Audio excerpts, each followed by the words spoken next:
Boa noite. Advogado e servidor da Justiça são presos, suspeitos de tentarem sacar dinheiro com assinatura falsa. A prisão aconteceu no município de Goianinha, durante uma operação do Ministério Público. A ordem judicial para o saque de mais de R$100 mil tinha uma assinatura falsa de um magistrado. No Detran, o serviço de emplacamento de carros entra no 3º dia de suspensão. E você vai ver ainda. Problema crônico na saúde pública estadual. A falta de medicamentos tem atingido especialmente pacientes com doenças crônicas e renais. Hoje é sexta-feira, 24 de maio de 2019 e o Band Cidade começa agora. Após 3 dias de uma decisão judicial, o serviço de emplacamento com as novas placas padrão Mercosul no Rio Grande do Norte continua suspenso. Você acompanha agora. O espaço destinado ao emplacamento na sede do Detran em Natal estava vazio. A instalação das novas placas está suspensa e sem data para retornar o serviço. A decisão judicial proferida na última terça-feira determinou que o Detran anulasse em caráter de urgência o credenciamento de fabricantes e estampadores de placas de veículos no padrão Mercosul.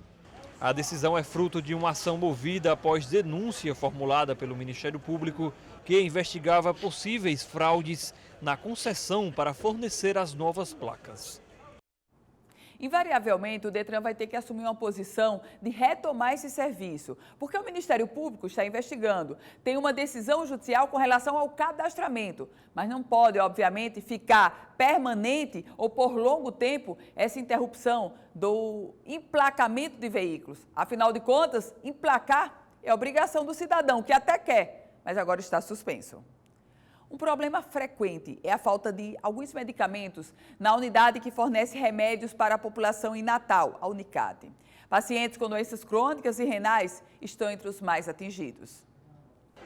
A espera é longa e geralmente dura horas para conseguir um medicamento na Central de Agentes Terapêuticos do Estado, Unicate. E às vezes, a volta para casa é sem um remédio. A gente liga para cá para saber se a medicação tem, mas infelizmente os telefones não atendem. E a gente tem que se deslocar de Guamaré, quase 2 horas de viagem. Quando chega aqui, a medicação ainda não tem. Eu fiquei aqui de 9h40 da manhã até 12h40 esperando uma farmácia para milhares de medicamentos que eles distribuem com farmacêutico só.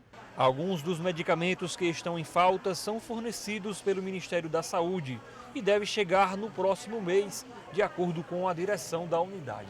Os medicamentos em falta hoje na Unicate são para tratamento para os pacientes que fazem hemodiálise e esses medicamentos que são sinacalcete e paracalcitol são fornecidos pelo Ministério da Saúde. Atualmente estamos com estoque zero, devido a um atraso no processo licitatório feito pelo Ministério da Saúde, mas a boa notícia é que o Ministério informou que os processos foram finalizados e que em breve os medicamentos estão nas unidades. Segundo a direção da Unicate, cerca de 35 mil pessoas estão cadastradas em todo o estado para receber os medicamentos na unidade. E quase 3 mil pacientes estão desassistidos pela falta de alguns remédios.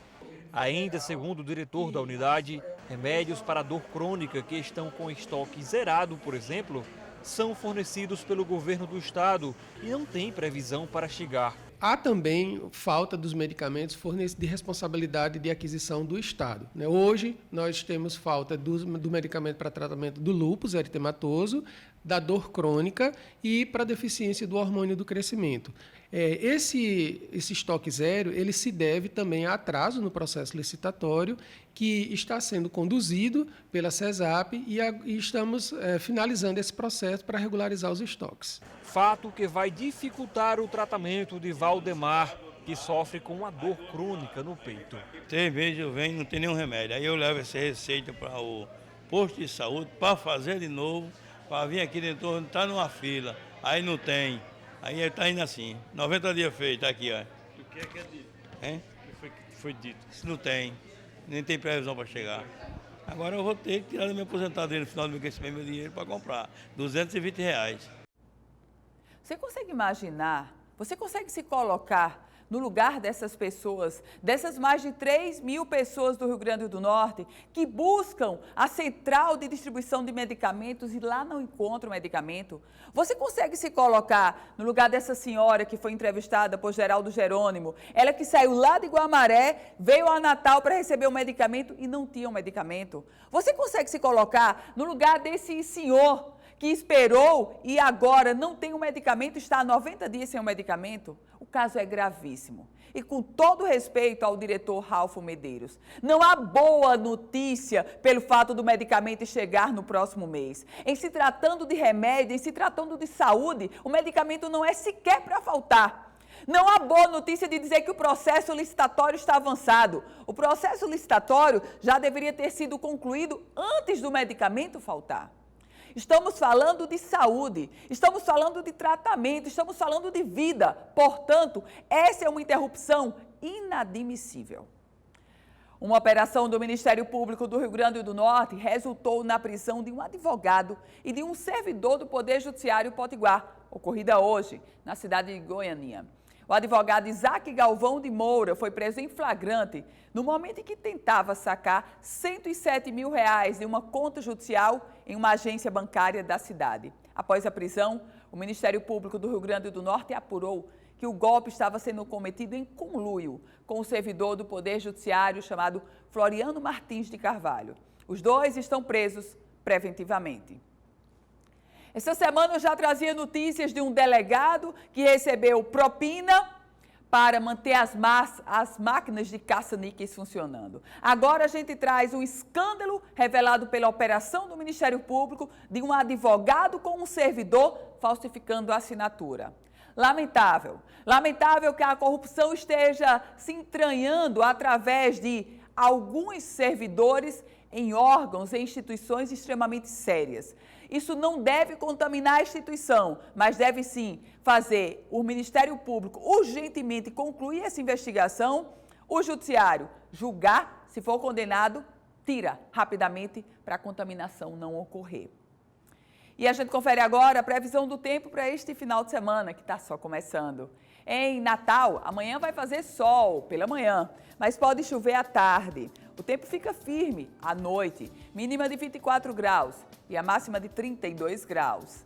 Em Lages, o dia fica ensolarado, a mínima por lá é de 25 graus e a máxima de 35 graus. No domingo, na capital potiguar, vai ser de sol entre nuvens, com pancadas de chuva à tarde e à noite. A mínima é de 24 graus. Já em Martins, o dia vai ser ensolarado, mas pode chover na noite do domingo. Mínima de 19 graus e a máxima de 31 graus. O Band Cidade volta em instantes.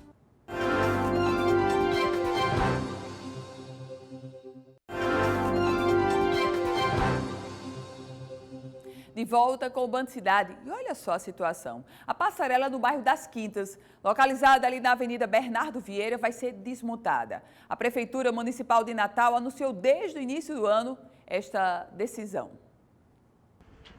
Desde o início do ano que foi proibido o acesso à passarela do bairro das Quintas. Foram 3 tentativas para licitar a obra de reforma desse equipamento, mas todas deram desertas. A Prefeitura, então, decidiu que irá demolir essa passarela. Em 2018, o CREA recomendou a interdição da passarela por apresentar corrosão e falta de guarda-corpo. Uma faixa de pedestre foi feita para a passagem no local que cruza a Avenida Bernardo Vieira. A reclamação agora, segundo a população, é que alguns motoristas não respeitam a faixa de pedestre e pedem mais sinalização por causa do movimento da via. Se tivesse o semáforo e fosse sonorizado, com certeza seria melhor para os pedestres, até porque o pessoal que passa, os carros teriam mais atenção. Você vê a quantidade de carros que passam, muitas vezes em alta velocidade, não dá tempo eles frearem ou freiam em cima, para poder o pedestre passar. Uma chateação, porque a gente pede parada e tem muita gente que não para. Aí tem muita gente, alguns param e outros passam e a gente tem que ficar esperando, senão é atropelado mesmo, em cima da faixa. Mudanças na gestão do prefeito da cidade de Natal, Álvaro Dias. O Diário Oficial do município trouxe a nomeação de Irapuã Nóbrega Azevedo de Oliveira para o cargo de secretário de Serviços Urbanos, a Censur de Natal. Já para a presidência da Urbana, foi eleito pelo Conselho de Administração o ex-titular da Censu, Johnny Araújo da Costa. O prefeito Álvaro Dias faz mudanças na sua administração. Aliás, ele vem fazendo a conta-gotas uma grande reforma administrativa. Só que, diferente de alguns gestores, o prefeito não optou pela mudança brusca em todas as secretarias. Mas ele vai, a conta-gotas, mudando e realocando alguns dos seus auxiliares. O prefeito, que embora não admita, ele tem o foco em 2020. Álvaro Dias administra, mas pavimenta o caminho político, com vistas ao pleito de 2020, onde vai ser candidato à reeleição. É claro que há uma dúvida já posta. Ele vai deixar o MDB. E aí, vai para qual legenda? Essa definição o prefeito ainda não adotou, embora esteja pavimentando o caminho administrativo com as mudanças de secretários para chegar com fôlego eleitoral no próximo ano. A redução da receita das instituições de ensino federais poderá tirar de funcionamento projetos diversos e programas de desenvolvimento de forma pioneira nas instituições instaladas na região Nordeste. Hoje nós vamos entender um pouco mais sobre o possível impacto da medida anunciada pelo governo federal.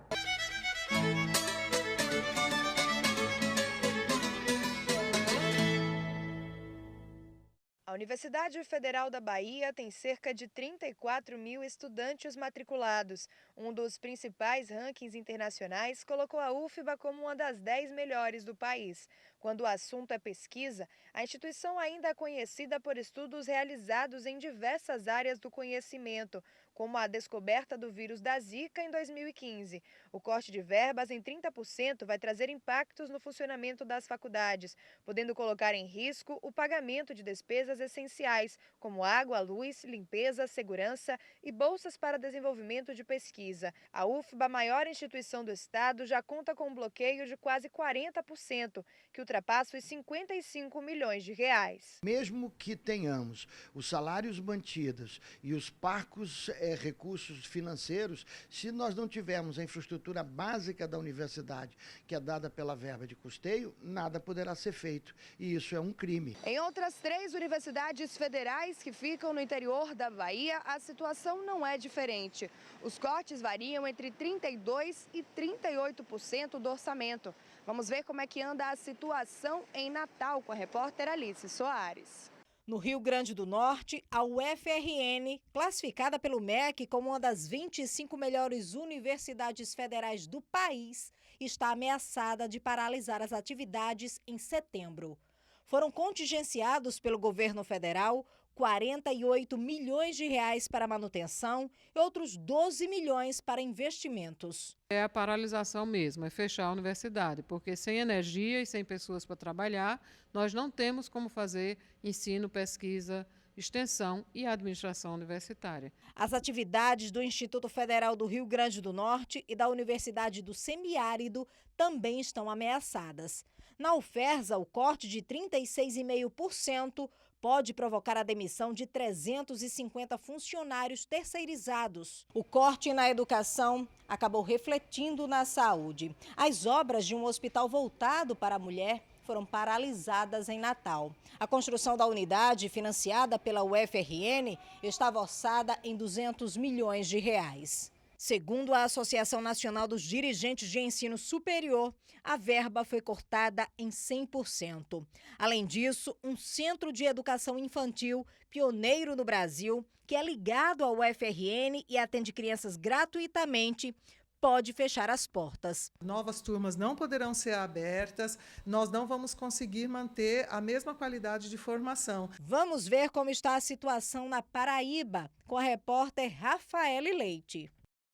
Na Paraíba, o corte de verbas nas instituições federais ultrapassa 100 milhões de reais. O bloqueio deve inviabilizar serviços como água, luz, segurança e limpeza. O reflexo negativo ele vai aparecer no segundo semestre agora de 2019, não é? Que é quando os contratos, né, com contratos de terceirizados, contratos de prestação de serviço, eles começam a vencer.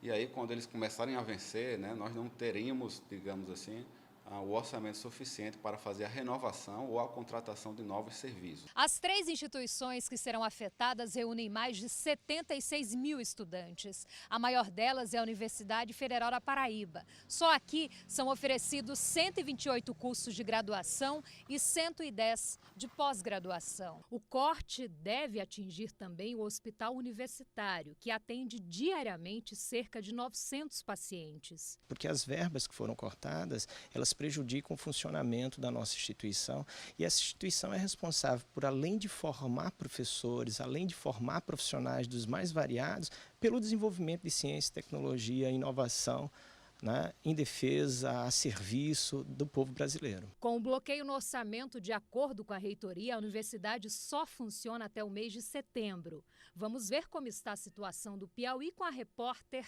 Tracy Oliveira. No Piauí, o corte é de 33 milhões de reais e deve afetar o funcionamento da universidade em Teresina e em outras unidades do interior do estado. Na Universidade Federal do Piauí, cerca de 40 mil alunos são beneficiados com ensino superior público em mais de 80 cursos. As bolsas de incentivo à pesquisa são em torno de 4 mil. Caso a decisão não for revogada, a previsão para permanecer de portas abertas é só até o mês de setembro. Nós já fizemos todos os ajustes possíveis e, mesmo assim, não vai dar para chegar ao final do ano se não tivermos reversão desse bloqueio. O aluno que alcança o sonho de ser aprovado numa universidade pública agora se preocupa com a possibilidade de não conseguir concluir o curso. Então, esses cortes vai prejudicar de forma direta. Por exemplo, não sou de Teresina, eu sou estudante. Eu venho do sertão pernambucano, então tenho gastos e eu tenho apoio da bolsa e eu corro esse risco de não ter essa bolsa. O repórter Marcos Reis conta como está a situação das universidades federais no Maranhão. A Universidade Federal do Maranhão vai ter um corte de 30%, o que corresponde em média a 26 milhões de reais. Esse corte vai incidir nas despesas essenciais da universidade. Água, luz, telefone, vigilância, serviço de limpeza e manutenção. Outro corte, ainda maior, de 50%, será nos 3 milhões e meio de reais que a universidade recebe para a construção e compras de livros. Construir os prédios ou outra obra, mas também a aquisição de, o que é muito importante para nós, de equipamentos, né, de insumos para funcionar a universidade. A reitoria da universidade informou que o corte vai afetar serviços essenciais e que pode até inviabilizar o funcionamento da universidade no segundo semestre.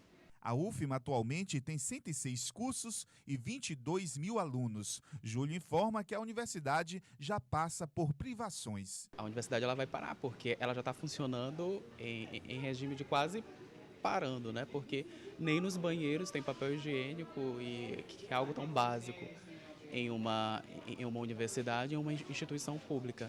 A Federação Potiguar de Tênis está realizando mais uma etapa do circuito estadual. Dessa vez, a sede é o Aeroclube. A competição reúne tenistas de Natal e de outras capitais do Nordeste. Olha só o atrativo.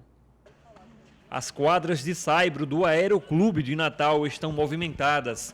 Desde a última quarta-feira, acontecem várias disputas em diversas categorias do primeiro aberto de tênis, em parceria com a Federação Potiguar de Tênis e o clube. Essa parceria surgiu com a conversa com o nosso presidente aqui do Aeroclube, né, para fazer um torneio exclusivo da Federação de Tênis juntamente com o Aeroclube, que é o maior clube daqui do estado em termos de quadras, né? E como eu disse, é válido pelo ranking do estado, né? E tem atletas de todo o Brasil aqui jogando. A competição segue até o dia 1º de junho, com a participação de mais de 200 atletas, divididos em 8 categorias simples, 3 categorias de duplas e uma especial com os cadeirantes. A premiação geral gira em torno de R$5 mil. Segundo o presidente da Federação Potiguar de Tênis, o esporte ganha cada vez mais adeptos e prestígio, como é o caso de atletas que vêm de outros estados para competir pelo Rio Grande do Norte. O tênis aqui no estado é um esporte em expansão, entendeu? Antigamente até os tenistas do Brasil iam viajar para o eixo Rio-São Paulo, né? E hoje em dia tem uma parte que já estão treinando aqui, né? Como os atletas de Santa Catarina, atletas do Pará, atletas de Pernambuco, da Paraíba, de São Paulo. Há 3 meses atrás eu acabei mudando para Natal para treinar e estou gostando bastante, uma nova experiência para mim. Planejo virar profissional, que é o meu grande sonho, e eu estou treinando para isso, estou buscando isso. 9 meses já que eu já me mudei para cá, estou gostando muito. A recepção foi fantástica. Eu quero passar mais tempo aqui, o máximo que eu puder, o máximo que for possível. Eu estou bem satisfeito. Que bom. E no próximo bloco você vai ver que um teste é capaz de identificar dengue, zika e chikungunya com apenas uma gota de sangue. O Band Cidade volta já.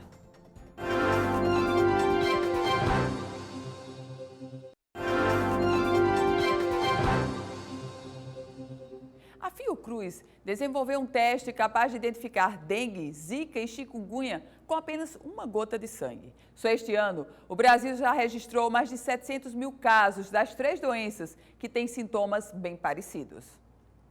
Chikungunya, dengue, zika, doenças transmitidas pelo mosquito Aedes aegypti. Na maioria dos casos, os sintomas iniciais são semelhantes, o que tem dificultado o diagnóstico. O André, por exemplo, teve chikungunya. Primeiro sentiu dor no corpo e achou que fosse resfriado. Depois vieram as manchas e ele pensou então que estivesse com dengue. Quando começaram as dores nas articulações, o publicitário desconfiou que pudesse ser chikungunya, mas nem a médica soube dizer ao certo. Você não sabe o que pode ser e quais podem ser as complicações, né, a partir dali. Então, houve uma grande preocupação, sim. Agora, um teste desenvolvido pela Fiocruz, em parceria com uma empresa americana, promete facilitar esse diagnóstico. O teste triplo consegue identificar se o paciente teve ou tem dengue, zika ou chikungunya. E para isso, é necessário coletar o equivalente a uma gota de sangue. É o que vai acontecer agora comigo. O Pedro Paulo, que é um dos pesquisadores, vai agora coletar uma agulhinha. Pronto. O resultado aparece em apenas 20 minutos. Para dengue foi não reagente, ou seja, negativo. Para zika, não reagente. E para chikungunya também foi não reagente ou negativo. Neste mês, o teste foi aprovado pela Anvisa. Agora, o Ministério da Saúde irá definir a política de distribuição, a quantidade que será produzida e para onde enviar. O kit, por enquanto, só será disponibilizado nas unidades públicas de saúde. Nós estamos estimando, na melhor das possibilidades, esse período de 6 meses. A patente para comercialização pertence à empresa americana Kenbio, que ainda não tem autorização da Anvisa. A confiança dos empresários da construção civil caiu em maio pelo 5º mês seguido, de acordo com a Confederação Nacional da Indústria. Um dos principais motivos é a possibilidade do governo reduzir os subsídios para o programa Minha Casa Minha Vida, que responde por mais de 70% das vendas de imóveis novos. Na fábrica de fios e cabos, 15% de toda a produção vai para a construção civil. A área, no entanto, é uma das que menos tem demandado serviços por lá. Não houve nenhum investimento. A gente, nesse segmento específico, se você olha para nossas instalações, a gente tem uma capacidade produtiva até ociosa. E eu não tenho expectativa de uma grande retomada num curto espaço de tempo.